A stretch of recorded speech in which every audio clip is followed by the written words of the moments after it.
يا أيها الذين آمنوا اتقوا الله حق تقاته ولا تموتن إلا وأنتم مسلمون ঈমান ওয়ালাদেরকে ডাক দিয়ে দুটো ফরমান জারি করেন। এক নাম্বার ফরমান হলো ঈমান ওয়ালারা আমি আল্লাহরে ভয় করবা, ভয় করার মতো ওই ভয় করলে চলবে না যেই ভয় অন্তরে থাকার পরও পরের সম্পত্তি তোমরা অবৈধভাবে আত্মসাৎ করো। ওই ভয় থাকলে চলবে না যেই ভয় অন্তরে থাকার পরও মিথ্যা বলতে তোমাদের অন্তর কোনো রকম কম্পমান হয় না। অন্যায় করতে বিবেক কখনো বাধা দেয় না, পরের মাল মাইরা খাইতে বিবেক বাধা দেয় না, সুদ ঘুষের কায় কারবার করতে মনে বাধা আসে না। এই রকম ভয় করলে চলবে না।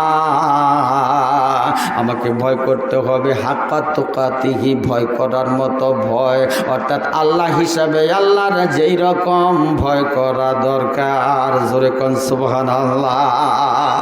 কিরকম ভয় করা দরকার? এ বাবা, মনের মধ্যে কঠিন বিশ্বাস লালন করা লাগবে। আল্লাহ ঘুমন্ত থাকলেও দেখেন, জাগ্রত থাকলেও দেখেন, চলন্ত থাকলেও দেখেন, বসা থাকলেও দেখেন, দাঁড়ানো থাকলেও দেখেন, দিনের বেলাতেও যেমন দেখেন, রাত্রির অন্ধকারে থাকলেও তেমন দেখেন। সবসময় আমার কুদরতি আল্লাহর কুদরতি দৃষ্টি আমার উপর পড়ে আছে। আমার পিছনে অডিওর ব্যবস্থা, ভিডিওর ব্যবস্থা, রেকর্ডিংয়ের ব্যবস্থায় আল্লাহ পাক করে রেখেছেন। আল্লাহর ফাঁকি দেওয়ার কোনো উপায় না। যেখানে যে অবস্থায় থাকি না কেন সব কিছুই তিনি জানতেছেন। মনে মনেও কোনো জল্পনা কল্পনা করলে সেটাও তিনি খবর রাখেন। আল্লাহর ফাঁকি দেওয়ার উপায় নাই। সবসময় তিনি আল্লাহ আমার সঙ্গে রয়ে গেছেন। আমি নেক কাজ করলেও তিনি দেখেন, গুনাহের কাজ করলেও দেখেন। এই বিশ্বাস যদি অন্তরের মধ্যে থাকে বাবা, আল্লাহ যে সব জায়গায় দেখেন, সব সময় সাথে থাকেন,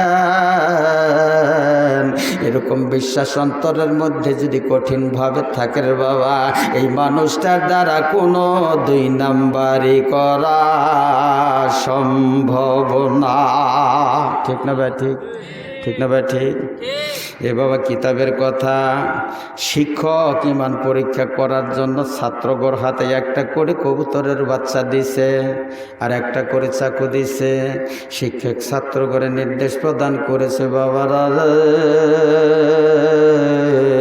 তোমরা প্রত্যেকেই এমন জায়গায় গিয়া জবাই করে নিয়ে আসবা যেখানে কেউ দেখে না।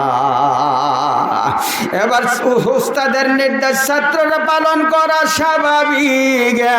এবার সমস্ত ছাত্রগুলাই আড়ালে যায় আর যার যার মতো কবুতরের বাচ্চা জবাই কইরা নিয়ে আসে, কিন্তু একটা ছাত্র এখনো আসে না। ছাত্রটা ফিরে আসছে অনেক দেরিতে। আসার পরে ওস্তাদ জিজ্ঞেস করে, কি ব্যাপার এত দেরি হলো কেন? তোমার বাচ্চাটা এখনো জবাই করা হলো না কেন? ছাত্র জবাব দিয়া কয়, হুজুর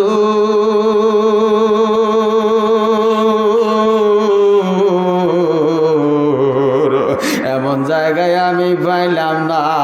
অনেক খুঁজলাম, ডাহিনে গেলাম, বামে গেলাম, সামনে গেলাম, পিছনে গেলাম, কত জায়গায় চইলা গেলাম, যেই জায়গায় কোনো লোকজন নাই, মানুষের আনাগোনা নাই, কিন্তু যতই গোপন জায়গায় যাই সবসময় লক্ষ্য করে দেখতে পাই দুনিয়ার সবার দৃষ্টির বাহিরে আমি চলে যেতে পারলাম, কিন্তু একজনের দৃষ্টির আড়াল হতে পারলাম না। আমি যেখানেই যাই সেখানেই নজর করে দেখি আমার আল্লাহর কুদরতি চোখের নজর আমার উপরে।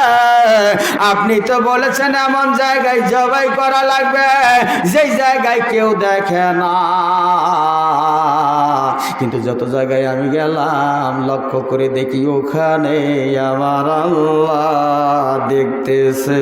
জোরে কোন সুবহানাল্লাহ, আরো জোরে কোন সুবহানাল্লাহ। এর নাম ভয়ের মতো ভয়। এই রকম বিশ্বাস যদি কোনো অফিসারের অন্তরের মধ্যে থাকে, এ বাবা অফিসে ডিউটি করতে যায় আরেকজনের ফাইল অফিসে আটকায়, অবৈধ টাকা কি লোকটাই খাইতে পারবে রে বাবা? হ্যাঁ পারবেন? হ্যাঁ, কোন নেতার অন্তরের মধ্যে যদি এই বিশ্বাস থাকে পাবলিকের হক, গরিব দুঃখীর হক, কখনো লোকটাই আত্মসাৎ করতে পারবে না। আর বাংলাদেশের নেতা খেতা যারা, তারা তো কোনোদিন পাবলিকের হক মায়েরাও না, খায়ও না। ঠিক না রে বাবা?